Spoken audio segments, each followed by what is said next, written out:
Hello everyone, welcome to my YouTube channel Tricky Chemistry Basics by Suman Negi. Today we will learn the another part of basic organic chemistry and the topic name is reaction intermediate, and in today's session we will study about free radical reaction intermediate. So without wasting time let's get started. तो आज हम पढ़ने जा रहे हैं reaction intermediate पहला free radical.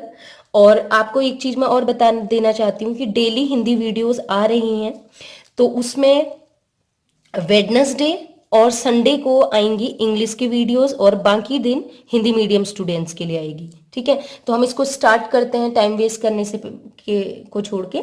ठीक है, तो फ्री रेडिकल की डेफिनेशन से शुरू करते हैं। फ्री रेडिकल मोस्टली सभी जानते ही हैं कि द स्पीसीज, वो स्पीसीज क्या हो सकती है, एटम हो सकती है या ग्रुप ऑफ एटम हो सकती है, कभी कभी आयंस के रूप में भी उसे शो करते हैं। ठीक है, तो ऐसी स्पीसीज कोई एटम या ग्रुप ऑफ एटम जिसमें क्या पाया जाए, ऑड इलेक्ट्रॉन, या फिर कह सकते हैं अनपेयर्ड इलेक्ट्रॉन। पेयर्ड होते हैं जिसमें दो इलेक्ट्रॉन होते हैं, पेयर मतलब जोड़ा, दो इलेक्ट्रॉन। अनपेयर्ड मतलब जिसमें सिंगल इलेक्ट्रॉन होता है। तो ऐसी स्पीसीज जिसमें सिंगल इलेक्ट्रॉन होगा, एक इलेक्ट्रॉन होगा अकेला, तो उसे क्या कहेंगे, फ्री रेडिकल। वो फ्री होता है, किसी के साथ जुड़ा नहीं होता है, ऐसे समझिए। तो अब नेक्स्ट कुछ एग्जाम्पल भी मैं आपको बता देना चाहती हूँ, इजी है। सबसे पहले एल्किल फ्री रेडिकल मिल सकता है। मीन्स कोई कार्बन हो, कार्बन में एक सिंगल इलेक्ट्रॉन हो और कार्बन में और कोई ग्रुप जुड़े हो, एल्किल रेडिकल। ठीक है, एल्किल आपको पता है ना, आर को कहते हैं एल्किल, और आर मतलब होता है कोई भी कार्बन और कार्बन में हाइड्रोजन या कार्बन या कोई भी ग्रुप जुड़े हो। तो कार्बन में अगर सिंगल इलेक्ट्रॉन है तो इसको कार्बन फ्री रेडिकल कहेंगे, और ये सिंगल बॉन्डेड होना चाहिए, तब एल्किल बोलते हैं। ऐसे ही है विनाइलिक फ्री रेडिकल, किसे कहते हैं, एक ऐसा कार्बन जिसमें एक डबल बॉन्ड हो। ठीक है, एक डबल बॉन्ड हो तो डबल बॉन्ड से जुड़ी हुई कार्बन में ही अगर एक इलेक्ट्रॉन हो, सिंगल इलेक्ट्रॉन, तो इसको विनाइल फ्री रेडिकल कहते हैं। ठीक है, ऐसे एसिटिलीनिक, अब एसिटिलीन किसे कहते हैं, सी ट्रिपल बॉन्ड को, सी को कहते हैं ना, सी ट्रिपल बॉन्ड सी। तो एक ऐसा कार्बन जो ट्रिपल बॉन्ड, जिसमें तीन बॉन्ड हो और साथ में उसमें फ्री रेडिकल हो, सिंगल इलेक्ट्रॉन हो, तो इसको बोलेंगे एसिटिलीनिक फ्री रेडिकल। ऐसे ही एल्कोक्सी ग्रुप होता है, जैसे CH3O negative O radical, C2H5O radical, मतलब O के साथ अगर कोई कार्बन वाला एल्किल ग्रुप जुड़ा हो तो इसका नाम होता है, एल्किल को बोलते हैं एल्क और ऑक्सीजन को ऑक्सी, तो alkoxy free radical. Free radical इसलिए कह रहे हैं क्योंकि ऑक्सीजन पे एक रेडिकल है, ठीक है, एक इलेक्ट्रॉन है। ऐसे ही हो जाएगा कार्बोक्सी फ्री रेडिकल। यहां पर देख लीजिए RCOO ग्रुप, इसे कार्बोक्सी का है, कार्बन और ऑक्सीजन वाले ग्रुप है, कार्बोक्सी, और ऑक्सीजन पे सिंगल इलेक्ट्रॉन है, तो ये कहलाएगा फ्री रेडिकल, कार्बोक्सी। इसके अलावा Cl radical, fluorine radical, NH radical, इस टाइप के रेडिकल भी हो सकते हैं। ठीक है, ज्यादा हमने पढ़ रहे हैं कार्बन के ही रेडिकल, और सबसे ज्यादा एल्किल रेडिकल हम ज्यादा पढ़ते हैं, और विनाइल रेडिकल, इन दोनों के बारे में स्टडी ज्यादा करनी है। अब हम पढ़ेंगे characteristics of free radical. So the first point of this characteristics is formation, that means how to form the free radical.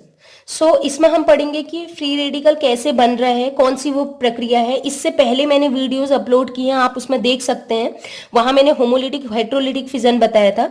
तो होता क्या है, अगर दो एटम जिनकी इलेक्ट्रोनेगेटिविटी सेम हो, जैसे chlorine chlorine, bromine bromine, carbon carbon, carbon hydrogen, उनकी भी लगभग सेम होती है, या फिर दो डिफरेंट एटम हो, उनकी इलेक्ट्रोनेगेटिविटी लगभग एक सी है, जैसे कार्बन और हाइड्रोजन, तो वो कौन सा फिजन शो करते हैं, होमोलिटिक। होमोलिटिक मतलब एक बॉन्ड में कितने इलेक्ट्रॉन पाए जाते हैं, दो। तो बॉन्ड जब ये ब्रेक होगा तो एक इलेक्ट्रॉन ये ले जाएगा और एक इलेक्ट्रॉन ये ले जाएगा, तो इसको कहते हैं होमो। होमो मतलब बराबर भाग में डिस्ट्रीब्यूट होगा, एक इलेक्ट्रॉन ये, एक इलेक्ट्रॉन ये। यहां भी ऐसे ही होगा, तो इससे फ्री रेडिकल बनेंगे। ठीक है, तो यहां पर क्या होता है, फ्री रेडिकल कैसे बनते हैं, होमोलिटिक फिजन किसके, ये है कोवेलेंट बॉन्ड, कोवेलेंट बॉन्ड के होमोलिटिक फिजन से बनते हैं फ्री रेडिकल, सिंगल इलेक्ट्रॉन वाली स्पीसीज। अगर आप डिटेल में पढ़ना चाहते हैं तो प्लीज आई बटन में जाके प्लेलिस्ट जरूर देखें, वहां मैंने होमोलिटिक हेट्रोलिटिक को अच्छे से एक्सप्लेन किया है। ठीक है, नेक्स्ट है free radical are formed in the presence. वो क्या कंडीशन है जब फ्री रेडिकल बनेगा, कुछ कंडीशंस होती हैं। तो पहली कंडीशन है लाइट। लाइट आपने कुछ कुछ रिएक्शन में देखा होगा कि उसमें एच न्यू लिखा रहता है या फिर यूवी लाइट लिखा रहता है, देखा होगा ना कुछ रिएक्शन में। ठीक है, जैसे हेलोजिनेशन करते हैं, हेलोजेनीकरण, तो उसमें क्या होता है, सबसे पहले रिएक्शन की प्रोसेस बता रही हूँ। हेलोजिनेशन में सबसे पहले हम क्लोरीन लेते हैं, जैसे मीथेन का हेलोजेनीकरण करते हैं तो की रिएक्शन क्लोरीन से कराते हैं। तो होता क्या है, ये जो क्लोरीन होता है लाइट को एब्जॉर्ब करने का काम करता है। फोटोकेमिस्ट्री एक टॉपिक होता है केमिस्ट्री का, उसमें हम पढ़ते हैं फोटोसेंसिटाइजर। तो क्या होता है, जो एल्केन होते हैं वो लाइट को एब्जॉर्ब नहीं कर पाते, तो जब तक एब्जॉर्ब नहीं करेंगे तब तक बॉन्ड नहीं टूटेगा। तो क्लोरीन हम लेते हैं एज अ फोटोसेंसिटाइजर। वो क्या करता है, इस एच लाइट को एब्जॉर्ब करेगा, इसको एनर्जी मिलेगी, और एनर्जी मिलते हैं क्योंकि ये दो सिमिलर एटम है, सेम इलेक्ट्रोनिगेटिविटी वाले हैं, तो इनके बीच जब बॉन्ड ब्रेक होगा तो एक इलेक्ट्रॉन ये क्लोरीन ले जाएगा, एक ही। तो ये क्या बन गए, दोनों के दोनों फ्री रेडिकल, सिंगल इलेक्ट्रॉन इसमें भी है, तो फ्री रेडिकल बनेगा। तो एक कंडीशन होती है लाइट एच या यूवी लाइट की प्रेजेंस में। इसके अलावा दूसरी कंडीशन है ऑर्गेनिक परोक्साइड। आपने कुछ रिएक्शन ऐसी देखी होंगी जिसमें हम ऑर्गेनिक परोक्साइड लेते हैं, जैसे कि आपने देखा होगा मार्कोनिकॉफ नियम, एंटी मार्कोनिकॉफ नियम आपने पढ़ा है ना, खेरिश प्रभाव भी जिसे कहते हैं। उसमें क्या लेना पड़ता है, हम ऑर्गेनिक परोक्साइड, उसे परोक्साइड प्रभाव भी कहते हैं, खेरिश प्रभाव भी कहते हैं, या फिर एंटी मार्कोनिकॉफ रूल भी पढ़ते हैं ना एल्कीन वाले में। तो उसमें हम परोक्साइड लेते हैं, जैसे मैंने लिया है PHCOO तो आप देखेंगे इस मिड से, देखिए मिड से अगर देखें, इस साइड वाला भाग और इस साइड वाला भाग सेम है, मतलब इधर वाले की पावर इधर वाले की पावर बराबर है, तो होमोलिटिक फिजन होगा। ठीक है, जो ग्रुप यहाँ है वही ग्रुप यहाँ भी है। पीएच होता है बेंजीन, इसका नाम होता है बेंजोइल परोक्साइड। ये ओ सिंगल बॉन्ड ओ, ये दिख रहा है आपको बीचों बीच में ओ सिंगल बॉन्ड ओ का लिंक कहलाते हैं परोक्साइड लिंक। तो इनके बीच क्या होगा, होमोलिटिक फिजन होगा, तो बॉन्ड ब्रेक होगा, तो एक इलेक्ट्रॉन ये लेके जाएगा ऑक्सीजन और एक इलेक्ट्रॉन ये लेके जाएगा। तो इधर वाला पार्ट भी वही बना, PHCOO सिंगल इलेक्ट्रॉन, इधर वाला भी PHCOO सिंगल इलेक्ट्रॉन। अब इसमें फर्दर डिवीजन होता है, क्योंकि बेंजीन का जो है, बेंजीन भी कार्बन से बनी है और ये भी कार्बन है, तो यहाँ पर फिर से होमोलिटिक फिजन होगा, एक इलेक्ट्रॉन ये ले गया बेंजीन का कार्बन, एक इलेक्ट्रॉन ये ले गया। तो इस कार्बन का ये जो एक इलेक्ट्रॉन है, ऑक्सीजन का एक इलेक्ट्रॉन मिलकर बॉन्ड बना लेंगे, तो ये बन गया CO2, क्योंकि दो थे इसलिए दो बनेंगे। और ये बेंजीन भी कितने बन जाएगी, बेंजीन में एक इलेक्ट्रॉन आया एक बेंजीन में, और दो अगर बेंजीन के होंगे तो दो बनेंगे। ठीक है, तो ये ऐसे फ्री रेडिकल बनता है। तो अगर कहीं पर ऑर्गेनिक पेरोक्साइड ले रहे हैं तो डेफिनेटली उसमें रिएक्शन इंटरमीडिएट कौन बनेगा, फ्री रेडिकल। ठीक है, नेक्स्ट है एजो कंपाउंड। जो एजो कंपाउंड होते हैं मींस जहां पर N डबल बॉन्ड N आपको दिखाई दे और नाइट्रोजन वाले इन ग्रुप में कोई कार्बन वाले ग्रुप भी जुड़े हों, जैसे ये दिखाई दे रहे हैं, तो एजो कंपाउंड कहलाते हैं। और ये भी डेफिनेटली शो करते हैं क्या, होमोलिटिक फिजन। तो क्या होगा, देखिए नाइट्रोजन और कार्बन, इनकी इलेक्ट्रोनेगेटिविटी लगभग सेम होती है। ठीक है, कार्बन की कम होती है, नाइट्रोजन की ज्यादा होती है, बट सिमिलर होती है। तो एक इलेक्ट्रॉन ये लेके जाएगा होमोलिटिक, फिर एक इलेक्ट्रॉन ये ले गया। ऐसा ही सिमिलर यहां भी करते हैं, एक इलेक्ट्रॉन ये वाला कार्बन ले गया, एक इलेक्ट्रॉन ये ले गया। तो नाइट्रोजन के पास कितने इलेक्ट्रॉन आ गए, एक इधर से आया और एक इलेक्ट्रॉन इधर से आया, तो दो इलेक्ट्रॉन मिलके एक बॉन्ड बना लेंगे। दो बॉन्ड पहले से ही थे और एक एक इलेक्ट्रॉन ये मिलके डबल बॉन्ड बना लेंगे। वैसे इस CH3 की बात करें तो एक CH3 के पास एक इलेक्ट्रॉन, इधर वाले CH3 के पास भी एक इलेक्ट्रॉन, दोनों सेम बन गए, CH3 free radical, CH3 free radical को अलग अलग ना दिखा के मैंने दो लिख दिया। हो सकता है आपस में जुड़ जाए, अभी बस मैं बता रही हूँ कि ये फ्री रेडिकल बन सकता है, एजो कंपाउंड बनाएगा। नेक्स्ट है मेटल की बात करते हैं। नेक्स्ट कंडीशन क्या है, अगर कोई रिएक्शन में आपने मेटल लिया है, ठीक है, तो मेटल क्या करते हैं, इलेक्ट्रॉन डोनेट करते हैं, और ऐसी रिएक्शन भी क्या शो करते हैं, ऐसी रिएक्शन भी शो करती हैं क्या, फ्री रेडिकल का जनरेशन। जैसे कि आपने एक रिएक्शन सुनी होगी बर्च रिडक्शन, सुना है, बहुत इंपॉर्टेंट है बर्च रिडक्शन। ठीक है, तो बर्च रिडक्शन में भी हमें लेते हैं एक धातु सोडियम। तो सोडियम क्या करता है, एक इलेक्ट्रॉन रिलीज करता है, और ये जो एक इलेक्ट्रॉन रिलीज करता है, इसको जो बेंजीन वाला स्ट्रक्चर होता है ना, मैं रिएक्शन जब हम पढ़ेंगे तो वो भी मैं पढ़ाऊंगी आपको। जो बेंजीन वाली रिएक्शन, बेंजीन होगा उसका कार्बन क्या करेगा, उस एक इलेक्ट्रॉन को ले लेगा, तो एक इलेक्ट्रॉन को ले लेगा। ठीक है, तो उसमें भी क्या बनते हैं, फ्री रेडिकल बनते हैं। तो अगर मेटल कहीं पर दिया है जैसे कि सोडियम है, ठीक है, तो वो भी क्या करते हैं, इस मेटल के कारण ये एक इलेक्ट्रॉन रिलीज करेगा, और रिलीज करने के बाद जो भी स्पीसीज इसको ग्रहण करेगा उस पर क्या होगा, फ्री रेडिकल जनरेशन। तो इसकी वजह से भी फ्री रेडिकल का जनरेशन होगा। तो है नेक्स्ट कैरेक्टरिस्टिक इनकम्प्लीट ऑक्टेट वो तो आपको दिखाई दे रहा है, देखिएगा कोई भी एक फ्री रेडिकल लिख दो, कार्बन वाला ले लेते हैं, ऑक्सीजन क्लोरीन कोई भी ले लें। तो इस कार्बन की बात करें, इस बॉन्ड में 2 इलेक्ट्रॉन, यहाँ भी 2 और यहाँ भी 2 और 1 इलेक्ट्रॉन इसके पास है, तो 2 2 4 2 6 और 1 1 7 इलेक्ट्रॉन है। यहाँ काउंट करते हैं, ऑक्सीजन में 2 लोन पेयर पाए जाते हैं, इसके अलावा ये फ्री रेडिकल है, तो 2 इलेक्ट्रॉन यहाँ, 2 इलेक्ट्रॉन यहाँ 4 और 2 इलेक्ट्रॉन यहाँ 6 और 1 7। ठीक है, यहाँ देखते हैं क्लोरीन में, क्लोरीन के पास टोटल 6 लोन पेयर होते हैं, काउंट करो 2 2 4 2 6 और 1 7, तो सभी में 7 इलेक्ट्रॉन है। तो ये जो स्पीसीज है फ्री रेडिकल, इसमें 7 इलेक्ट्रॉन है, लेकिन रूल ये कहता है स्टेबल वो होगा जिसके पास 8 इलेक्ट्रॉन होंगे। 8 इलेक्ट्रॉन मतलब कंप्लीट ऑक्टेट, क्योंकि इनके पास ऑक्टेट कंप्लीट नहीं है, 8 इलेक्ट्रॉन नहीं है, इसलिए क्या माना जाएगा, इनका ऑक्टेट इनकम्प्लीट है। ठीक है, नेक्स्ट इलेक्ट्रोफिलिक करेक्टर। अब 7 इलेक्ट्रॉन है, मतलब इनके पास जितने होने चाहिए थे वो नहीं है, मतलब ये पुअर है। यही तो माना जाता है केमिस्ट्री में, जिसके पास 8 इलेक्ट्रॉन है वो रिच, जिसके पास 8 इलेक्ट्रॉन से कम वो पुअर। तो इलेक्ट्रोफिलिक करेक्टर क्या होता है, इलेक्ट्रोफॉइल हम कहते किसको है, जो भी मैंने पहले भी पढ़ा है, इलेक्ट्रोफॉइल क्या होता है, जो गरीब होता है, जिसपे पॉजिटिव चार्ज आता है, जिसपे 8 इलेक्ट्रॉन नहीं होते, 8 इलेक्ट्रॉन नहीं होंगे, इनकम्प्लीट ऑक्टेट होगा, वो क्या कहलाएगा, इलेक्ट्रोफॉइल। तो ड्यू टू इनकम्प्लीट ऑक्टेट, इनका सभी का ऑक्टेट इनकम्प्लीट है, 8 इलेक्ट्रॉन नहीं है, इस वजह से हम क्या माने जाएंगे, पुअर माने जाएंगे। और कोई भी स्पीसीज जो पुअर होती है वो इलेक्ट्रोफॉइल कहलाती है। फॉर एग्जाम्पल ये हमने मिथाइल रेडिकल लिया है, 2 2 4 2 6 8 7, केवल 7 इलेक्ट्रॉन है, 8 नहीं है, तो इसका ऑक्टेट इनकम्प्लीट है, तो हम मानेंगे कि यह अभी गरीब है। 8 इलेक्ट्रॉन होते तो रिच होता, लेकिन 7 इलेक्ट्रॉन है, 8 से कम है, तो ये पुअर माना जाएगा। और कोई भी स्पीसीज जो पुअर होती है वो इलेक्ट्रोफॉइल या ई पॉजिटिव का कार्य करती है, तो फ्री रेडिकल इलेक्ट्रोफॉइल की तरह बिहेव करेंगे। नेक्स्ट रिएक्टिविटी, अब समझ में आ गया होगा, जो इलेक्ट्रोफॉइल है 7 इलेक्ट्रॉन है जिसके पास, अब वो चाहेगा ना कि मेरे पास 8 इलेक्ट्रॉन हो जाए, क्योंकि किसी के पास भी जैसे 8 इलेक्ट्रॉन होंगे वो स्टेबल हो जाएगा, किसकी तरह, नोबल गैसेस की तरह, जीरो ग्रुप एलिमेंट की तरह, हीलियम फैमिली की तरह। ठीक, तो ये भी चाहते हैं कि हमारे पास 7 इलेक्ट्रॉन है, केवल 1 इलेक्ट्रॉन मिल जाए ताकि हमारे पास भी 8 इलेक्ट्रॉन हो जाए और हम स्टेबल हो जाए। तो इसकी वजह से उस 1 इलेक्ट्रॉन को अचीव करने के लिए बहुत ज्यादा एफर्ट करते हैं, मतलब बहुत ज्यादा इनकी रिएक्टिविटी होती है। The free radical species do not have complete octet, ठीक है, हेंस फॉर कंप्लीशन और octet they are highly reactive. समझा दिया मैंने, वो 1 इलेक्ट्रॉन अगर इनके पास आ जाए तो ये स्टेबल बन जाए, तो उसी स्टेबिलिटी को प्राप्त करने के लिए जल्दी से जल्दी क्या करते हैं, रिएक्शन करना चाहते हैं, तो इनकी रिएक्टिविटी ज्यादा होगी, हाईली रिएक्टिव होंगे। नेक्स्ट, फिर वही कंडीशन, स्टेबिलिटी की बात करें तो इनके पास 7 इलेक्ट्रॉन है, स्टेबल वही होता है जिसके पास 8 इलेक्ट्रॉन होते हैं, क्योंकि इनके पास 8 इलेक्ट्रॉन नहीं है, लेस देन 8 है, 8 से कम है, इसलिए हम कहेंगे ये अनस्टेबल होंगे। जिनके पास 8 होंगे वो स्टेबल, और जिनके पास 8 इलेक्ट्रॉन नहीं वो अनस्टेबल, तो ये भी अनस्टेबल है। नेक्स्ट, ये क्या होता है, पैरामैग्नेटिक इन नेचर।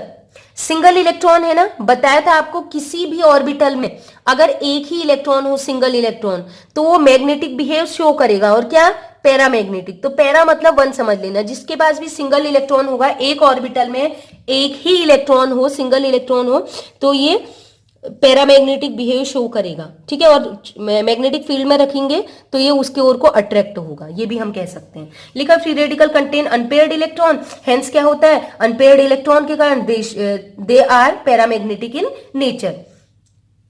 आप ये भी देख लीजिए, अगर कहीं पर किसी ऑर्बिटल में 2 इलेक्ट्रॉन है तो एक शो कर रहा है प्लस हाफ स्पिन, मतलब इलेक्ट्रॉन क्लॉकवाइज डायरेक्शन में, ठीक है, तो उसका कुछ मैग्नेटिक फील्ड आएगा, मैग्नेटिक मूवमेंट आएगा, और दूसरा शो कर रहा है minus half, just opposite direct में, एंटी क्लॉकवाइज, तो जितना मैग्नेटिक फील्ड ये जनरेट करेगा उतना ही ये कर रहा है, लेकिन अपोजिट डायरेक्शन में, तो एक दूसरे को कैंसिल कर देंगे, तो यहाँ पर मैग्नेटिक फील्ड जीरो हो जाते हैं, तो ये क्या हो जाता है, डायामैग्नेटिक, कोई मैग्नेटिक बिहेव शो नहीं करता। लेकिन यहाँ पर सिंगल इलेक्ट्रॉन है, अकेला घूम रहा है किसी भी दिशा में, तो क्या होगा, मैग्नेटिक फील्ड जनरेट करेगा, मैग्नेटिज्म जनरेट करेगा, इसके कारण ये मैग्नेटिक फील्ड में रखने पर अट्रैक्ट होते हैं। नेक्स्ट है डिटेक्शन। अब इनका डिटेक्शन कैसे होगा, ठीक है, एक टेक्निक होती है, ESR कहते हैं, इलेक्ट्रॉन स्पिन रेजोनेंस टेक्निक। तो इस टेक्निक के माध्यम से फ्री रेडिकल को हम डिटेक्ट करते हैं कि कौन सा फ्री रेडिकल है, स्टेबिलिटी क्या है, मतलब फ्री रेडिकल की सारी इंफॉर्मेशन इलेक्ट्रॉन स्पिन रेजोनेंस से हम निकालते हैं। इसको हम MSc में पढ़ते हैं, BSc में अभी तक नहीं होता, बट IIT JEM के लिए होता है अब, और CSIR नेट गेट में तो है ही ये। चलिए नेक्स्ट है 9th कैरेक्टरिस्टिक वो है लाइफ टाइम, कि लाइफ टाइम कितना होता है। देखिए जितने भी फ्री रेडिकल होते हैं उनको टू कैटेगरी में डिवाइड करते हैं। एक तो होते हैं short lived free radical, very short lived, और कुछ क्या होते हैं लॉन्ग लिव्ड, ठीक है। तो ओवरऑल अगर कहें तो सभी फ्री रेडिकल का लाइफ टाइम बहुत कम होता है, मतलब अगर वो किसी रिएक्शन में बीच में बन रहे हैं तो बहुत कम सेकेंड के लिए बनेंगे, जैसे 0.0001 सेकेंड के लिए बनेंगे, बहुत कम लाइफ टाइम होता है कि उनको हैंडल करना ही मुश्किल हो जाता है, क्योंकि ये हाईली अनस्टेबल है। केवल एक इलेक्ट्रॉन चाहिए इनको स्टेबिलिटी अचीव करने के लिए। तो ये जैसे रिएक्शन बने तुरंत ये रिएक्ट करके कुछ और बना लेते हैं, स्टेबल बन जाते हैं। तो समझ में आया, इनका लाइफ टाइम बहुत कम होता है, वेरी शॉर्ट। इसके अलावा टाइप्स ऑफ फ्री रेडिकल की अगर बात करें तो फ्री रेडिकल अभी मैंने बताया दो टाइप के होते हैं। एक शॉर्ट लिव्ड फ्री रेडिकल, ये क्या होते हैं शॉर्ट लिव्ड है, बहुत कम समय के लिए होते हैं, क्यों बहुत कम समय के लिए बनते हैं, क्योंकि ये क्या होता है हाईली अनस्टेबल होते हैं, मतलब लीस्ट स्टेबल। जबकि लॉन्ग लिव्ड फ्री रेडिकल जो है बहुत समय तक रहते हैं, अगर किसी रिएक्शन में बन रहे हैं तो थोड़ा लंबे समय तक रहते हैं। तो लंबे समय तक कौन रहेगा उस फॉर्म में, जो स्टेबल होगा। तो और कम समय के लिए कौन रहेगा, जो जल्दी रिएक्ट करना चाह रहे हैं, तो उसका मतलब है कम स्टेबल। तो ये कम स्टेबल होते हैं, और लॉन्ग लिव्ड जो लंबे समय तक रहते हैं वो ज्यादा स्टेबल होते हैं, ठीक है। एक पॉइंट मैंने पहले शायद आपको बताया नहीं, आप इसको ध्यान रखना है। जब भी फ्री रेडिकल का जनरेशन होगा तो जब आप बॉन्ड ब्रेक करेंगे तो फिश हुक एरो का यूज करते हैं। तो फ्री रेडिकल के फॉर्मेशन में जब होमोलिटिक फिजन होता है तो फिश हुक, ये फिश हुक एरो शो करता है। हाफ हेडेड एरो है, ये देखिएगा हाफ हेड है, इसमें फुल नहीं है। तो ये हाफ हेडेड शो कर रहा है केवल सिंगल इलेक्ट्रॉन के मूवमेंट को, ठीक है। चलिए, तो हाफ हेड एरो से शो किया जाता है इनको। चलिए नेक्स्ट है मोस्ट इंपोर्टेंट, वो है स्ट्रक्चर्स, कि इनका स्ट्रक्चर्स क्या होता है। तो जो फ्री रेडिकल है वो दो फॉर्म में एग्जिस्ट करते हैं, एक होता है sp2 हाइब्रिडाइज स्टेट में, एक एग्जिस्ट करते हैं sp3 हाइब्रिडाइज स्टेट में। तो किस किस कंडीशन में sp2 बनेगा और कब sp3 बनेगा तो वो देखते हैं। तो sp2 हाइब्रिडाइज स्टेट कब आती है, तो sp2 hybridize state is shown by those free radical which shows conjugation, ठीक है, या वो शोज कॉन्जुगेशन कह सकते हैं। वो फ्री रेडिकल जिनमें कॉन्जुगेशन पाया जाता है, संयुग्मन पाया जाते हैं, वही sp2 हाइब्रिडाइजेशन शो करेंगे, ठीक है। ये कॉन्जुगेशन में पहले पढ़ा चुकी हूं, अगर आपने नहीं देखा है तो मैं एक बार आई बटन में वो लिंक मैं आपको भेज दूंगी, तो आप उसको जरूर पढ़ें कि ये कॉन्जुगेशन क्या चीज है। Next, in this state free radical is stabilize due to delocalization. जो sp2 हाइब्रिडाइज स्टेट में जो भी free radical sp2 hybridize state में होंगे उन्हें ज्यादा स्टेबलाइज माना जाता है। रीजन ये होता है क्योंकि उनमें पाई इलेक्ट्रॉनों का या जो भी इलेक्ट्रॉन उसके पास होंगे फ्री रेडिकल सिंगल इलेक्ट्रॉन होगा, वो एक जगह से दूसरी जगह डिलोकेलाइज होगा। तो जितना दूर तक वो डिलोकेलाइज होगा उतना ज्यादा स्टेबिलिटी प्रोवाइड करता है। तो sp2 हाइब्रिडाइज स्टेट में जो भी फ्री रेडिकल होगा वो ज्यादा स्टेबल माना जाएगा sp3 की तुलना में, क्योंकि ये डिलोकेलाइजेशन द्वारा उसको स्टेबिलिटी प्रोवाइड करता है। नेक्स्ट होता है, देखिए मैं थोड़ा सा यहाँ पर राइट में आपको एक डायग्राम शो कर रही हूँ, देखिएगा। मैंने बोला this is planar in shape, आप डायग्राम में देख सकते हैं।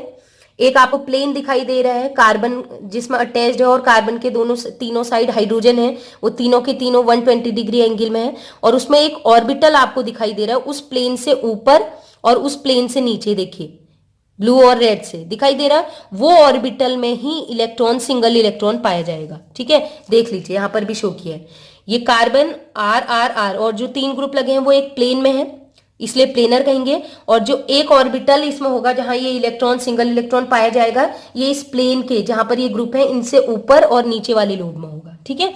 तो the unpaired electron containing p orbital, ये p ऑर्बिटल जिसमें अनपेयर्ड इलेक्ट्रॉन है, ये क्या होगा उस प्लेन के जो तीन ग्रुप लगे हैं जहां पर ये प्लेन में है, ये तीनों ग्रुप इसके परपेंडिकुलर होता है। दिख रहा है ये तीन ग्रुप ऐसे लगे हैं, ऐसे आप समझ सकते हैं, तीन ग्रुप कुछ ऐसे लगे हैं इनके परपेंडिकुलर। ये एक प्लेन में है, एक सीध में है, इसके ऊपर लगा है 90 डिग्री में परपेंडिकुलर, समझ रहे हो, ऐसे लगा हुआ है ग्रुप। ये सोचिए ये लगा है ग्रुप इसके इस प्लेन के, ये देखें तो अगर ध्यान से, ये क्या है 90 डिग्री एंगल में, कौन सा एंगल बना रहे हैं 90, हर किसी के साथ, ठीक है।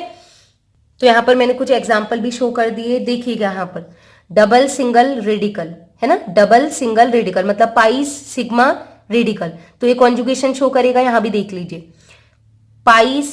पाई सिग्मा, ठीक है। ऐसे देख सकते हैं यहाँ से पाई सिग्मा फ्री रेडिकल है ना, फ्री रेडिकल सिग्मा ऐसे भी देख सकते हो, free radical single bond double bond single bond double bond single bond double bond. तो ऑल्टरनेट डबल सिंगल या फिर डबल सिंगल और फ्री रेडिकल हो तो वो कॉन्जुगेशन शो करता है। ठीक है, अगर आपको तब भी यहाँ पर डिटेल में समझ नहीं आ रहा तो आप प्लीज कॉन्जुगेशन वाली वीडियो जरूर देखें, आई बटन में जाके लिंक दिया हुआ है। नेक्स्ट है sp3 हाइब्रिडाइज्ड स्टेट कौन शो करेंगे? Free radical sp3 hybridized state भी शो करते हैं। तो the sp3 hybridized state is shown by those free radical which is non conjugated. ठीक है, देखिए sp3 हाइब्रिडाइज्ड स्टेट जो होती है फ्री रेडिकल से वो लेस स्टेबल होती है थोड़ा सा। ठीक है, sp2 वाले ज्यादा स्टेबल होते हैं। ठीक है, तो ऐसा क्यों? ऐसा रीजन इसलिए है कि वहां कंजुगेशन था, तो कंजुगेशन उनको स्टेबिलिटी प्रोवाइड कर रहा था, क्योंकि इलेक्ट्रॉन डिलोकलाइज हो रहे थे, दूर दूर जा रहे थे, तो स्टेबिलिटी बढ़ रही थी। लेकिन यहां अगर बात करें तो ये sp3 हाइब्रिडाइज्ड स्टेट उन कंपाउंड्स में शो होती है जो कि नॉन कंजुगेटेड होते हैं। ठीक है, नॉन कंजुगेटेड स्टेट में होते हैं। ठीक है, तो इलेक्ट्रॉन मूव नहीं करेंगे एक जगह से दूसरी जगह, डिलोकलाइज नहीं होंगे, तो एक जगह पर एक्यूमुलेट रहेगा चार्ज, तो वो क्या हो जाएगा? अनस्टेबल हो जाएगा। ये पहले मैं बहुत बार बता चुकी हूँ। तो नॉन कंजुगेट जो होते हैं वो कम स्टेबल होते हैं। The in this hybridize state, ठीक है, sp3 हाइब्रिडाइज स्टेट की बात करें तो फ्री रेडिकल जो होता है नॉन प्लेनर होता है।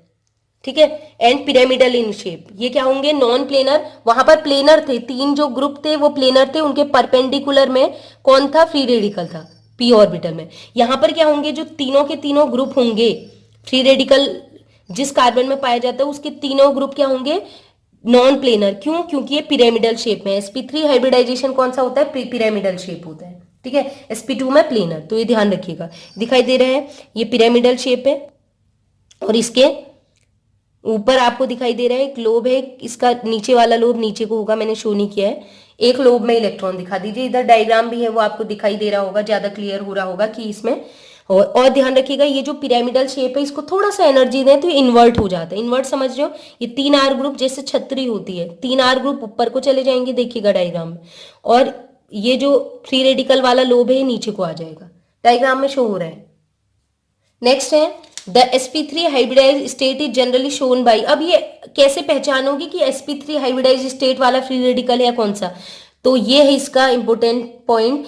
ब्रिज हेडेड कंपाउंड जो होते हैं, जिसे आप MSc में पढ़ते हैं या हायर स्टडीज के लिए पढ़ते हैं, तो ब्रिज हेडेड कंपाउंड जो होते हैं, मतलब जहां पर पुल टाइप का आपको 2-3 रिंग जिसमें फ्यूज होंगी ना, 2-3 रिंग आपको फ्यूज दिखाई देंगे, बड़ा कॉम्प्लिकेटेड सा स्ट्रक्चर, ये होते हैं ब्रिज हेडेड कंपाउंड। तो उसके ब्रिज में पाया जाता है, यहाँ पर देखिएगा। ठीक है, एक रिंग ये है, एक रिंग ये है। ठीक है, और ये दूसरी रिंग। तो आप देखिएगा यहाँ पर ब्रिज में 1 2 3 बॉन्ड है, यहाँ से एक हाइड्रोजन निकला होगा, तो हाइड्रोजन एक इलेक्ट्रॉन अपना ले गया, एक इलेक्ट्रॉन यहीं रख गया, कार्बन वाला इलेक्ट्रॉन, तो ये बन गया फ्री रेडिकल। एक फ्री रेडिकल ये वाला एडमेंटेन्स बोलते हैं इसको। ठीक है, ये भी MSc में आप पढ़ेंगे एडमेंटेन्स। ठीक है, एडमेंटेन्स में भी देखिएगा यहाँ पर 1 2 3 ग्रुप है।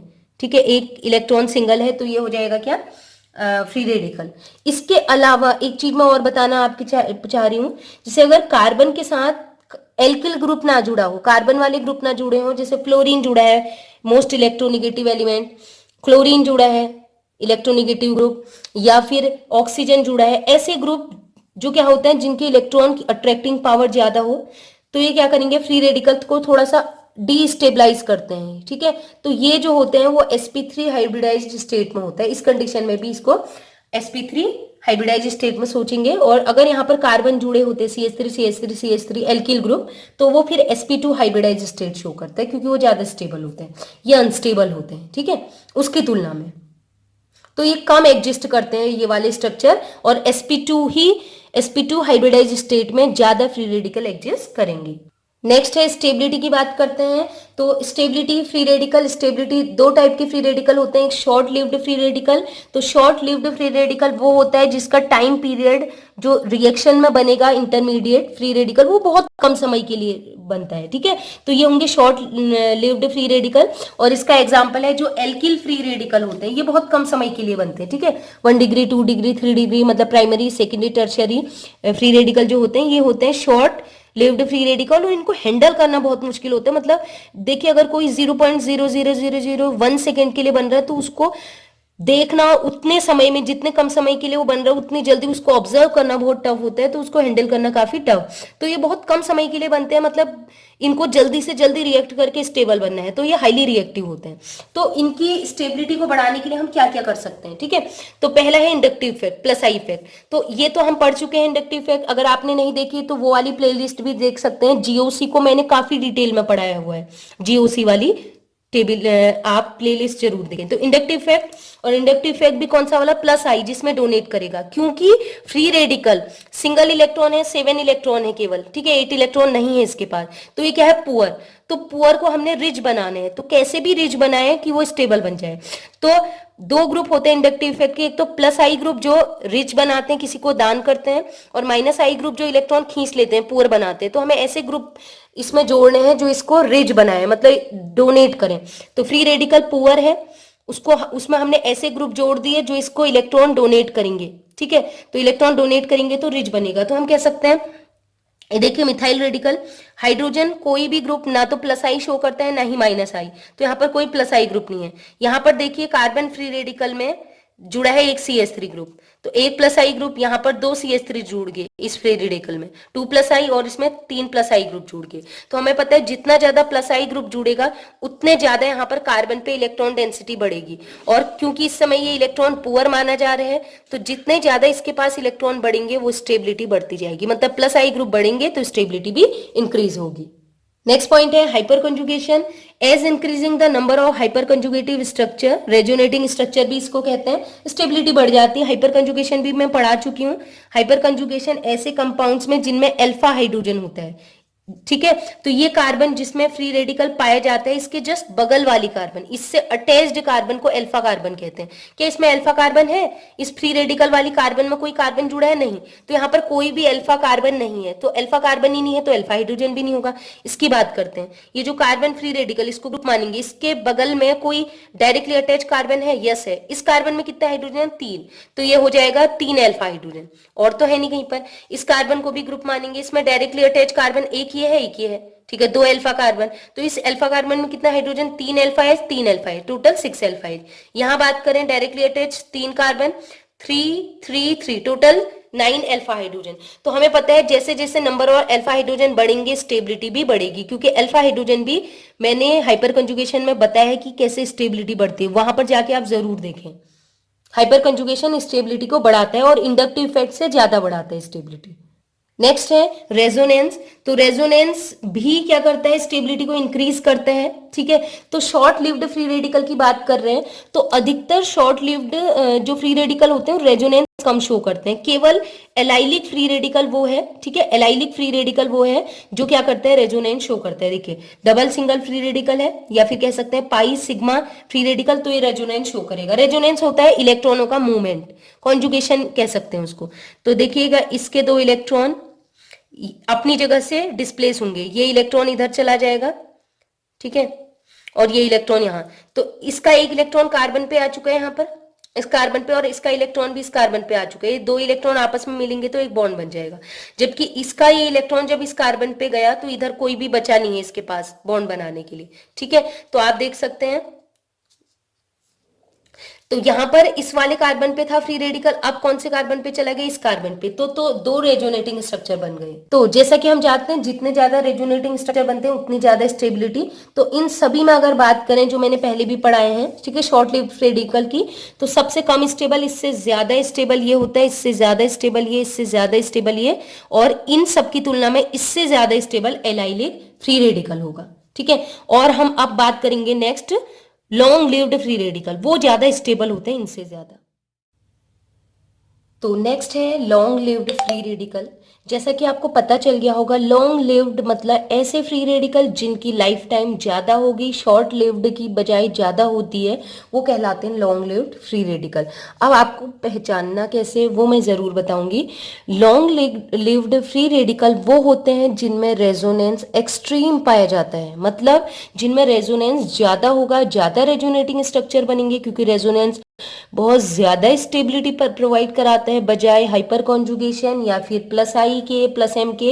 ये ज्यादा स्टेबिलिटी प्रोवाइड कराता है, इस क्योंकि इसमें डीग्लोकलाइजेशन होता है इलेक्ट्रॉन्स का।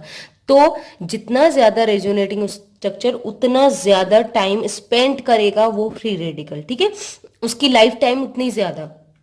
तो इसमें बेंजीन वाले रेडिकल आएंगे, बेंजाइल रेडिकल, देखिए तो ये है फिनाइल मिथाइल रेडिकल, पीएमआर लिख दिया, फिनाइल मिथाइल रेडिकल।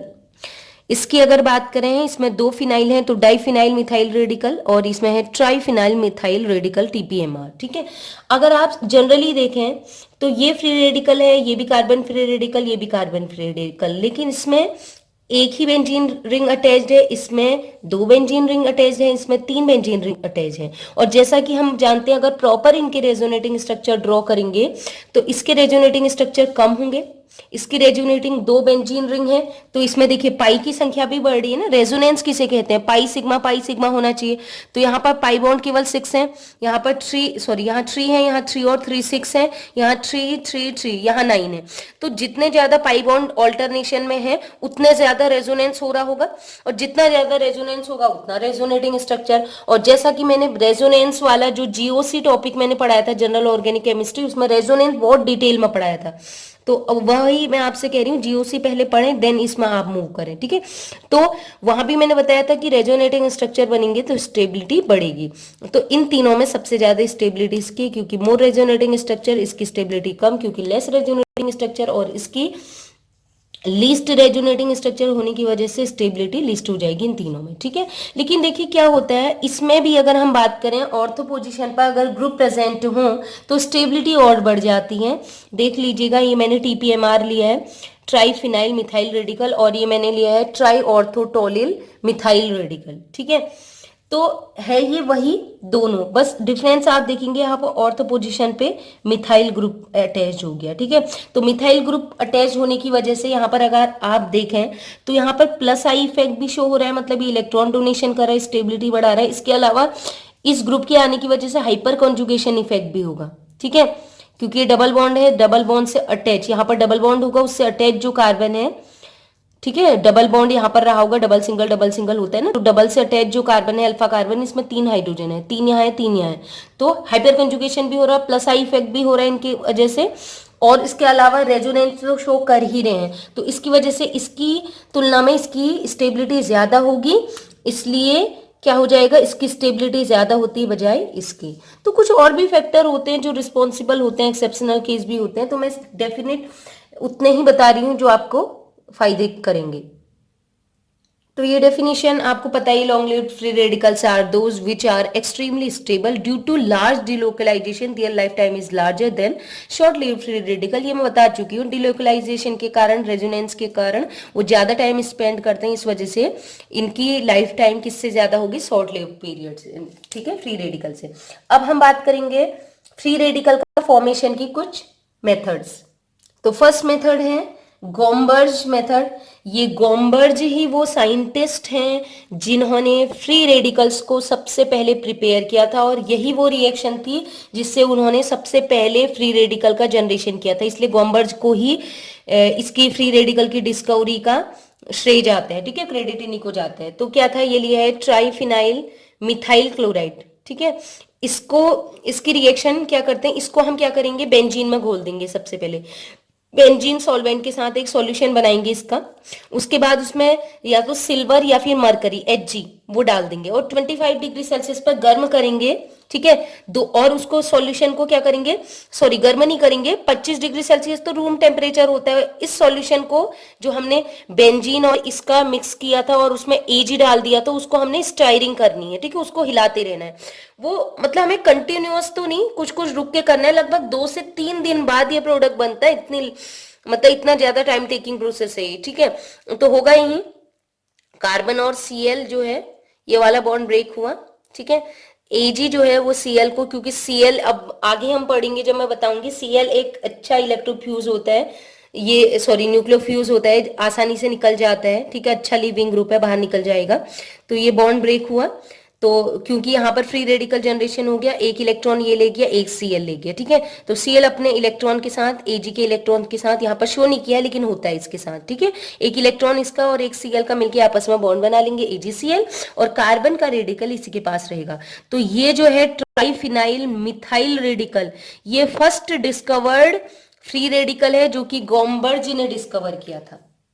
नेक्स्ट है थर्मल डिकम्पोजिशन से भी फ्री रेडिकल बनते हैं, ये मैं पहले पढ़ा चुकी हूँ। ये है पेरोक्साइड, ठीक है। पेरोक्साइड अगर मिड से देखें, इस साइड और इस साइड वाला सेम है, तो क्या होगा, ये है पेरोक्साइड लेंगे, ओ सिंगल बॉन्ड वाला, ठीक है, ओ सिंगल बॉन्ड हो। तो बॉन्ड के बीच होते हैं 2 इलेक्ट्रॉन, एक इलेक्ट्रॉन ये ले जाएगा, फिर को एरो से दिखाएंगे, और दूसरा इलेक्ट्रॉन ये इक्वली डिस्ट्रीब्यूट होगा, क्योंकि फ्री रेडिकल कैसे बनता है, होमोलिटिक फिजन से। तो एक इलेक्ट्रॉन इधर वाला पार्ट ले जाएगा ओ, और एक इलेक्ट्रॉन ये वाला ओ ले जाएगा, ठीक है। तो टोटल बने हैं 2 पार्ट्स, एक इधर एक इधर। फिर इसमें फर्दर चाहे तो और इसका होमोलिटिक फिजन हो सकता है। ये बेंजीन पीएच जो होता है वो बेंजीन है, बेंजीन का कार्बन, इसका कार्बन, सिमिलर इलेक्ट्रोनिगेटिविटी है, तो एक इलेक्ट्रॉन ये ले जाएगा पीएच बेंजीन, और एक इलेक्ट्रॉन कार्बन ले जाएगा। तो कार्बन का एक इलेक्ट्रॉन और ऑक्सीजन का एक इलेक्ट्रॉन मिलके, 2 इलेक्ट्रॉन मिलके एक बॉन्ड बना लेंगे, तो एक CO2 बन गया। तो अगर आगे से 2 लिखा है, इसका मतलब ये मॉलिक्यूल 2 थे, ठीक है, 2 थे, तो एक से एक CO2 बन रहा, तो 2 लेंगे तो 2 CO2 बन जाएंगे। इसके अलावा पीएच पहले 1 था और आगे 2 लिख दूंगा, मतलब ये कंपाउंड 2 है, तो पीएच भी कितने बनेंगे, 2। तो ये फिनाइल रेडिकल बनता है थर्मल इससे। इसके अलावा मैं एक एग्जांपल और बता रही हूँ, देख लीजिए। ये मैंने लिया है एक एजो कंपाउंड, मैंने बताया था आपको स्टार्टिंग में ही कि एजो कंपाउंड भी होते हैं, फ्री रेडिकल बनाते हैं। तो आपको दिख रहा है नाइट्रोजन कार्बन, यहाँ पर इलेक्ट्रोनिगेटिविटी में डिफरेंस कम है, ठीक है, इलेक्ट्रोनिगेटिविटी में डिफरेंस कम है, और ब्रेक होने के बाद, जहां से ये ब्रेक हुआ, ठीक है, यहां से भी ब्रेक होगा। ब्रेक होने के बाद एन का एक इलेक्ट्रॉन इधर से आया, एक इलेक्ट्रॉन यहां से आया, मिलके इन्होंने बॉन्ड बना लिया, ट्रिपल बॉन्ड हो गया, स्टेबल हो गया। इसकी बात करें, इसका एक इलेक्ट्रॉन यहां पहुंचा, ठीक है, तो ये बन गया पीएच, सॉरी ये लिखना भूल गई, ये कार्बन के पास आ गया रेडिकल और 3 पीएच है। और इधर भी अगर हम देखें तो कार्बन के पास आ गया एक इलेक्ट्रॉन यहाँ पर और 3 पीएच है। तो देखिएगा, आप कहेंगे बॉन्ड यहीं से क्यों टूटा, रीजन है कि बॉन्ड वहां से टूट रहा है जिनकी इलेक्ट्रोनेगेटिविटी लगभग सेम हो, ठीक है। तो आप कहोगे कार्बन और बेंजीन का कार्बन का भी तो सेम है, यहां से टूटना चाहिए, लेकिन जो भी फ्री रेडिकल बने वो ज्यादा से ज्यादा स्टेबल हो, तो वहां से ब्रेक करना है कि ज्यादा से ज्यादा स्टेबल फ्री रेडिकल बने। अगर यहाँ की बात करें, यहां से तोड़ेंगे तो ये ट्राइफिनाइल रेडिकल बन रहा है। अगर मैं यहां से तोड़ दूं, अगर यहां से तोड़ दो आप, चलिए इस वाले बेंजीन को तोड़ो, तो 2 ही बेंजीन होंगे जो रेजोनेंस में पार्टिसिपेट करेंगे, है ना। तो जो रेजोनेंस कम होगा तो स्टेबिलिटी भी कम, जबकि ये वाले में अगर मैं यहां से तोड़ रही हूं तो 3 बेंजीन आ रहे हैं, तो रेजोनेंस ज्यादा होगा तो स्टेबिलिटी ज्यादा होगा। ये आपको ध्यान रखना है, ब्रेकिंग वहां से होगी, इलेक्ट्रोनेगेटिविटी लगभग सेम या एग्जैक्टली सेम, और बनने वाला प्रोडक्ट स्टेबल होना चाहिए। तीसरी मेथड ऑफ प्रिपरेशन है फोटोलिसिस। फोटोलिसिस होता है लाइट की प्रेजेंस में होमोलिटिक फिजन अगर करते हैं, बॉन्ड ब्रेक होता है, तो उसे फोटोलिसिस कहते हैं। जैसे कि हेलोजिनेशन रिएक्शन में अक्सर आप करते हैं लाइट की प्रेजेंस में। लाइट की प्रेजेंस में क्लोरीन लाइट को एब्जॉर्ब करता है, फोटोसेंसिटाइजर का काम, और इसके बीच जो बॉन्ड है वो क्लीव हो जाता है, ब्रेक हो जाता है। एक इलेक्ट्रॉन Cl लेके जाएगा, एक इलेक्ट्रॉन ये वाला Cl, ये मुझसे फिशू को एरो अच्छे से नहीं बन रहे, तो एक Cl रेडिकल, एक Cl रेडिकल, तो ये फ्री रेडिकल बन गए। ऐसे आप एसीटोन का भी ब्रेकिंग करते हैं लाइट की प्रेजेंस में, इसको आप फोटोकेमिस्ट्री में पढ़ेंगे। तो कार्बन कार्बन की इलेक्ट्रोनेगेटिविटी सेम है, एक बॉन्ड ये ले गया, एक इलेक्ट्रॉन ये लेके गया, तो ये बन जाएगा CH3CO रेडिकल, और ये बन गया CH3 रेडिकल, ठीक है। ये आप नॉरिस रिएक्शन जो आप पढ़ते हैं फोटोकेमिस्ट्री में, नॉरिस फर्स्ट है ना, उसमें आप पढ़ेंगे। तो लास्ट है रेडॉक्स रिएक्शन। रेडॉक्स रिएक्शन का एक एग्जांपल दे रही हूँ, कोल्बे इलेक्ट्रोलिसिस, जो कि एनोड पे होती है। तो एनोड पे कोल्बे इलेक्ट्रोलिसिस थोड़ा सा आप याद कर लीजिए, है ना। ये होती है सोडियम एसीटेट की रिएक्शन कराते हैं वाटर के साथ, ठीक है, सोडियम एसीटेट की वाटर के साथ कराते हैं, एनोड कैथोड लगाते हैं, तो एनोड पे हमें क्या मिलेगा, एल्केन मिलेगी, और कैथोड पे हाइड्रोजन गैस। ये है बेसिक C11 की रिएक्शन। मैं यहाँ पर फ्री रेडिकल बता रही हूँ, तो हमारा फोकस इस पे रहेगा। तो CH3CON ने ब्रेक हुआ CH3CO निगेटिव में, ठीक है, ठीक है। तो CH3CO निगेटिव का मतलब है इसके पास एक इलेक्ट्रॉन एक्स्ट्रा है, ठीक है। तो अब हम क्या करेंगे, एक इलेक्ट्रॉन इसका बाहर निकाल देंगे, -1 इलेक्ट्रॉन, मतलब एक इलेक्ट्रॉन बाहर निकल गया। तो 2 तो लोन पेयर इसके बाद खुद से होते हैं। एक इलेक्ट्रॉन बॉन्ड टूटने के बाद, बॉन्ड का एक इलेक्ट्रॉन इस एटम का, एक इस एटम का ना, तो एक इलेक्ट्रॉन तो बॉन्ड का ऑक्सीजन का ही होगा, लेकिन वो दूसरा इलेक्ट्रॉन भी खींच के ले आया, इसलिए नेगेटिव चार्ज आया। ये मैं पहले सब डिस्कस कर चुकी हूँ। तो इसका ये जो नेगेटिव चार्ज आया है वो वाला इलेक्ट्रॉन बाहर निकाल देते हैं, निकल गया बाहर, तो अब इसके बाद एक ही इलेक्ट्रॉन बचा, ठीक है। फ्री रेडिकल भी दिखा सकते, सॉरी लोन पेयर भी दिखा सकते हो, बट ये कंफ्यूजन क्रिएट करते हैं, तो इसको नहीं भी दिखाएं चलेगा। तो इन दो इलेक्ट्रॉन में से एक इलेक्ट्रॉन बाहर निकल गया, तो एक ही इलेक्ट्रॉन बचा, तो इसे फ्री रेडिकल कहेंगे। अब होगा क्या, यहां से बॉन्ड ब्रेक कर दीजिए, सिमिलर इलेक्ट्रोनेगेटिविटी है, कार्बन वाला अपना इलेक्ट्रॉन लेके चला गया, तो दो इलेक्ट्रॉन मिलके डबल बॉन्ड बना लेंगे, मतलब CO2 गैस निकल गई, ठीक है। और CH3 के पास एक इलेक्ट्रॉन आया, तो CH3 रेडिकल बना। टोटल ये जो थे दो थे, तो यहाँ भी दो ही है, और जब ये ब्रेक होगा तो CO2 भी दो ही बनेगा और CH3 रेडिकल भी दो ही। अब ये CH3 रेडिकल जो है, रेडिकल रेडिकल हाईली रिएक्टिव होता है, तो दो इलेक्ट्रॉन है, एक एटम के पास एक इलेक्ट्रॉन, एक एटम के पास एक इलेक्ट्रॉन, दोनों मिलेंगे तो एक बॉन्ड बन जाएगा। तो इस प्रक्रिया को डाइमराइजेशन कहते हैं, ठीक है। ऐसे ही रेडॉक्स रिएक्शन का एक एग्जाम्पल इंपोर्टेंट है फेंटन्स रिएजेंट, यह है Fe2 पॉजिटिव, ठीक है। फेरस क्लोराइड का कोई सॉल्ट ले लिया, इसको मैंने पानी में आयोनाइज कर दिया। अब इसकी रिएक्शन हाइड्रोजन पेरोक्साइड से करते हैं, तो पेरोक्साइड से मिड से ये ब्रेक हो गया, फ्री रेडिकल ये हुआ होमोलिटिक फिजन, तो OH एक इलेक्ट्रॉन लेके गए, OH एक इलेक्ट्रॉन लेके गए, ठीक है। अब OH एक इलेक्ट्रॉन जो लेके गया है, एक तो ऐसे ही रहेगा, और दूसरा OH जो एक इलेक्ट्रॉन लेके गया है, उसको एक इलेक्ट्रॉन F ही दे देता है। वैसे तो 2 पॉजिटिव है, 2 की कमी है, लेकिन एक इलेक्ट्रॉन और वो किसी और को दान कर देता है, O को, ठीक है। तो O के पास एक खुद का इलेक्ट्रॉन था और एक इलेक्ट्रॉन इसने एक्स्ट्रा दे दिया, तो एक इलेक्ट्रॉन एक्स्ट्रा आ गया तो नेगेटिव चार्ज आ जाएगा, ठीक है। और Fe ने एक इलेक्ट्रॉन रिलीज कर दिया, एक इलेक्ट्रॉन और कम कर दो तो कितना आ जाएगा, 3 पॉजिटिव। तो ये जो मिक्सचर है Fe3 पॉजिटिव, OH रेडिकल और OH नेगेटिव, इसको कहते हैं फेंटन्स रिएजेंट। अब हम पढ़ेंगे फ्री रेडिकल केमिकल रिएक्शन, ये लास्ट टॉपिक है। तो केमिकल रिएक्शन भी बहुत टाइप की होती है, मैं कुछ सेलेक्टेड बता रही हूँ। डाइमराइजेशन सिंपल वाली जो आपके लिए इजी हो, टिपिकल वाली हम टॉपिक शॉर्ट टॉपिक पढ़ेंगे उनके अलग से। डाइमराइजेशन जिसे रिकॉम्बिनेशन भी कहते हैं, रिकॉम्बिनेशन मतलब फिर से जुड़ जाना। जैसे ये रेडिकल बने थे, ये अक्सर आपने वो वाली रिएक्शन में देखा होगा, चेन रिएक्शन में। तो ये CH3 रेडिकल आपस में मिलेंगे, दो रेडिकल मिले तो दो से एक बॉन्ड बन जाएगा। यहाँ भी देख लीजिए, ये रेडिकल एक एक इलेक्ट्रॉन मिलेंगे तो इनके बीच बॉन्ड बन जाएगा, ठीक है, प्रोपेन बन गया। नेक्स्ट है डिसप्रपोर्शियोनेशन रिएक्शन। डिसप्रपोर्शियोनेशन रिएक्शन में क्या होता है, ध्यान रखिएगा, दोनों सेम रेडिकल आपको दिए हैं, डिफरेंट भी हो सकते हैं। तो एक रेडिकल का अल्फा कार्बन का हाइड्रोजन, ठीक है, वो क्या करता है, बाहर निकलेगा। देखिए पहले इसमें फ्री रेडिकल होगा, होमोलिटिक फिजन, तो एक इलेक्ट्रॉन CH2 लेके गया और एक इलेक्ट्रॉन H रेडिकल ले गया, तो ये H रेडिकल यहां चला जाएगा दूसरे, इन दोनों जिसमें से H निकला है वो दूसरे वाले में चला जाएगा, तो इसका H रेडिकल जो यहां से निकलेगा वो यहां जुड़ जाएगा। तो H रेडिकल और कार्बन का रेडिकल मिलके क्या बना लेंगे, बॉन्ड मतलब CH3 इथेन। और यहां पर क्या बचा, ये निकल चुका है, तो इस CH2 के पास एक इलेक्ट्रॉन आ गया इस बॉन्ड का, ये वाले बॉन्ड का, ठीक है। तो इसका एक इलेक्ट्रॉन और CH2 का एक इलेक्ट्रॉन मिलके डबल बॉन्ड बनाएंगे, तो एल्कीन। तो डिसप्रपोर्शियोनेशन मतलब इक्वल अमाउंट में नहीं है, यहां से हाइड्रोजन निकल के दूसरी जगह चला गया, एक एल्केन बन रहा है एक एल्कीन बन रहा है, तो डिसप्रपोर्शियोनेशन कहते हैं। नेक्स्ट है एडिशन रिएक्शन, ये भी इजी है। एडिशन रिएक्शन में जैसे किसी एल्कीन में मैंने लिया है टेट्राक्लोरो एथिलीन, इसमें हमने टेट्राक्लोरोएथीन, इसमें हमने क्लोरीन का एडिशन करना है। तो सबसे पहले लाइट की प्रेजेंस में इसको फ्री रेडिकल में ब्रेक कर दो होमोलिटिक फिजन से, तो दो Cl रेडिकल बनेंगे। फिर क्या होगा, ये जो Cl रेडिकल है ये अटैक करेगा यहाँ पर, तो क्या होगा, यहाँ भी सिमिलर इलेक्ट्रोनिगेटिविटी है, तो यहाँ पर भी होमोलिटिक फिजन होगा। तो फिर एक रेडिकल यहाँ आया, तो एक Cl रेडिकल इन दोनों में से किसी एक रेडिकल के साथ बॉन्ड बना लेगा, क्योंकि एक इलेक्ट्रॉन यहाँ और एक इलेक्ट्रॉन यहाँ मिलके बॉन्ड बना लिया, ठीक है। अब क्या हुआ, दूसरा रेडिकल अभी भी बचा हुआ है, अब वो क्या करेगा, किसी दूसरे Cl के साथ बॉन्ड बना लेगा, तो इसका एक इलेक्ट्रॉन और इसका एक इलेक्ट्रॉन आपस में मिलेंगे, तो इन दोनों के बीच भी क्या होगा, दो इलेक्ट्रॉनों से एक क्या बन जाएगा, बॉन्ड बन जाएगा। नेक्स्ट है डिस्प्लेसमेंट रिएक्शन। डिस्प्लेस मतलब एक जब दूसरे को हटा देता है उसकी जगह से, जैसे क्लोरीन है, ये ब्रेक हो गया होमोलिटिक फिजन से, Cl रेडिकल में। अब ये मीथेन में 4 हाइड्रोजन लगे हैं, तो ये क्लोरीन इस हाइड्रोजन को हटाना चाहते हैं, तो सबसे पहले क्या होगा, इसमें क्या होगा, होमोलिटिक फिजन ब्रेक हुआ, कार्बन पे आ जाएगा रेडिकल और हाइड्रोजन पे आ जाएगा रेडिकल, तो हाइड्रोजन रेडिकल को ये Cl अपने साथ ले गया अपने साथ, बाहर निकल गया।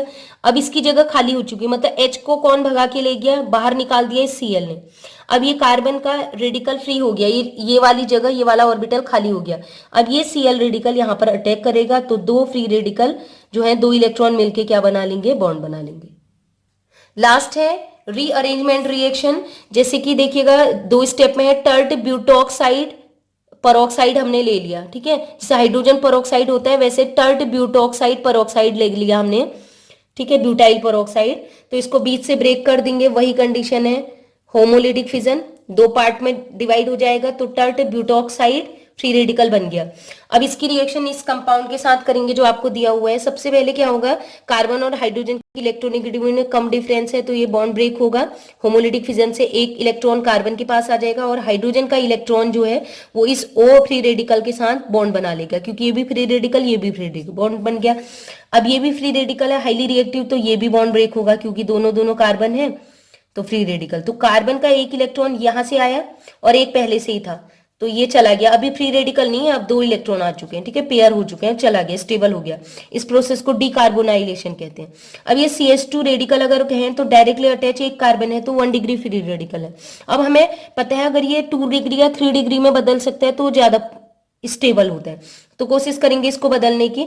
तो ये वाला पीएच, ये वाला बॉन्ड इसके, ये जो CH2 है इसके एडजेसेंट कार्बन वाला कोई एक बॉन्ड ब्रेक कर देंगे। 3 पीएच है, किसी भी एक बॉन्ड को ब्रेक करेंगे होमोलिटिक फिजन से, तो ये पीएच रेडिकल यहां से घूम के, यहां से पीएच रेडिकल बाहर निकला और इसके साथ जुड़ गया। तो अब रेडिकल कौन सी कार्बन में आ गया, इस कार्बन में है ना। बॉन्ड का एक इलेक्ट्रॉन पीएच लेके यहां चला गया तो एक इलेक्ट्रॉन कार्बन के बचा है। इस समय कितना डिग्री है carbon, directly attach carbon group 1 2 3, तो 3 डिग्री फ्री रेडिकल, क्योंकि इससे ज्यादा स्टेबल है इसलिए ये प्रोडक्ट, ये जो भी प्रोडक्ट बनाएगा वो स्टेबल। अब लास्ट में ये हाइड्रोजन जो कि कौन निकाल के ले गया था, tert butoxide, butyl butoxide free radical, वो वापस आएगा, ये बन गया था टर्ट BuOH, ठीक है, ये अपना H फिर से यहाँ पर दे देगा, ठीक है। तो यहाँ पर क्या होगा, इसका H रेडिकल फिर इसके साथ मिलेगा और ये हमारा प्रोडक्ट बन जाएगा और टर्ट ब्यूटोक्साइड फ्री रेडिकल ये फिर से बाहर निकल जाएगा, ठीक है। तो आज हमने फ्री रेडिकल के बारे में एक बहुत ही डिटेल एक्सप्लेनेशन पढ़ा है। आई होप ये आपको बहुत पसंद आया होगा। तो पसंद आया है तो प्लीज़ लाइक ज़रूर करें, कमेंट करके बताएं कि नेक्स्ट इंटरमीडिएट आप कौन सा पढ़ना चाहते हैं, ठीक है। और आज के लिए इतना ही। Keep watching, keep loving, keep sharing and bye bye.